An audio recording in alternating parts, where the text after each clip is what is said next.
गांधी जी इस देश की आज़ादी के लिए सविनय अवज्ञा आंदोलन चला रहे थे, तब इस गुरुकुल से यहाँ के विद्यार्थियों ने भी अपना समर्थन देने के लिए गुरु रामेश्वरम जी के सानिध्य में, उनके नेतृत्व में उसमें जाकर के उपस्थिति दी थी। ये वो वीरों की भूमि है, वो वीरों का स्थान है जिसने सविनय अवज्ञा आंदोलन में गांधी जी के साथ कदम मिलाकर पीछे के लिए लड़ाई लड़ी थी। जो उस समय गुरुकुल में विद्यार्थी थे वो हमारे आपके ही पूर्वज थे। हमारे पिताजी भी उसमें हुआ करते थे और भी बहुत सारे लोग थे। हमारे गांव के प्रभु महाशय जी, गंगा महाशय जी, काले महाशय जी, इनके जो समय के मैं कहता हूँ महाशय जी, वो निकल करके यहाँ से उस आंदोलन में शरीक हुई थी।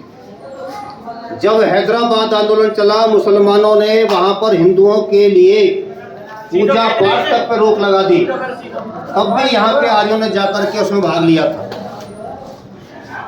आज आप यहाँ पर जितने मुझे युवा साथियों का परिचय कराया गया, मुझे बहुत प्रसन्नता हो रही थी, आत्मिक प्रसन्नता।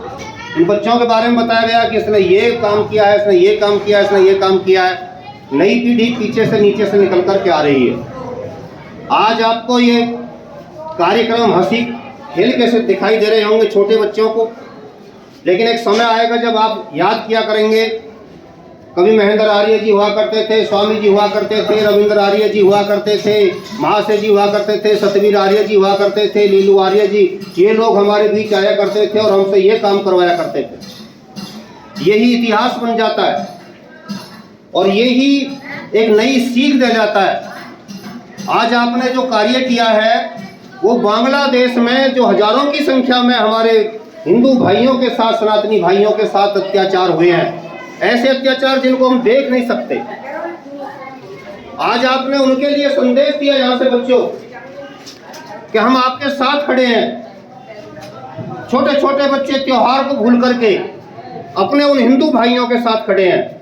इस आर्य समाज की खासियत ये रही है, जब 1939-40 में नवाब हैदराबाद ने हैदराबाद के हिंदुओं के लिए पूजा पाठ तक पर रोक लगा दी, तब इस आर्य समाज ने बिना मूर्ति पूजा का विरोध किए जाकर के बीच में खड़ा हो गया। मूर्ति की पूजा भी होगी और जो भी बोलेंगे सो करेंगे, घंट संग घड़ियाल भी बजाएंगे, लेकिन इनके साथ हम खड़े हैं।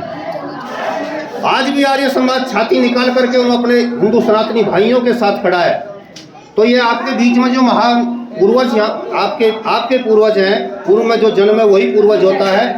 तो स्वामी जी हैं, आदरणीय रविंद्र आर्य जी हैं, जो भी मैंने अभी नाम लिया, सबसे शीर्ष पर आप हैं।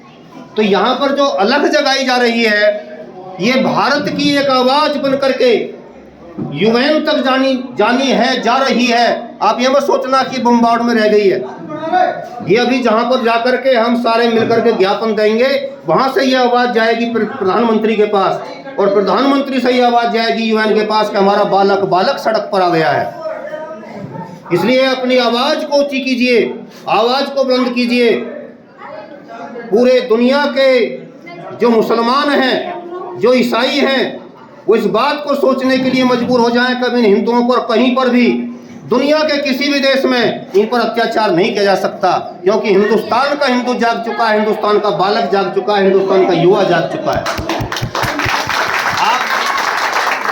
आप जागृत रहिए, जागे रहिए। जहां पर भी आपके किसी सनातनी भाई के साथ इस तरीके का अत्याचार होता है, ज्यादती होती है, उसके साथ हम खड़े हो जाएं, बिना किसी पक्षपात के। जाति हमारे बीच में नहीं आनी चाहिए, क्षेत्र हमारे बीच में नहीं आना चाहिए, प्रांत हमारे बीच में नहीं आना चाहिए, देश हमारे बीच में नहीं आना चाहिए। आज आपकी आवाज को सुन करके बांग्लादेश का हिंदू सड़क पर निकल आया और उसका प्रभाव यह हुआ है कि वहां का राष्ट्रपति, प्रधानमंत्री, भारत के प्रधानमंत्री से क्षमा मांग रहा है। ये आपकी आवाज है। और इतना ही नहीं, जो 22% हिंदू बांग्लादेश में हुआ करता था 1971 में, 22%, आज वो घट करके वहां पर 8% हो गया।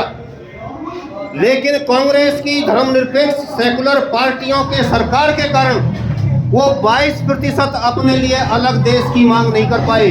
आज 8% अपने लिए अलग देश की मांग कर रहे हैं। ये बहुत बड़ी बात है, ये आपकी आवाज़ है, ये आपकी दी हुई ताकत है उनको।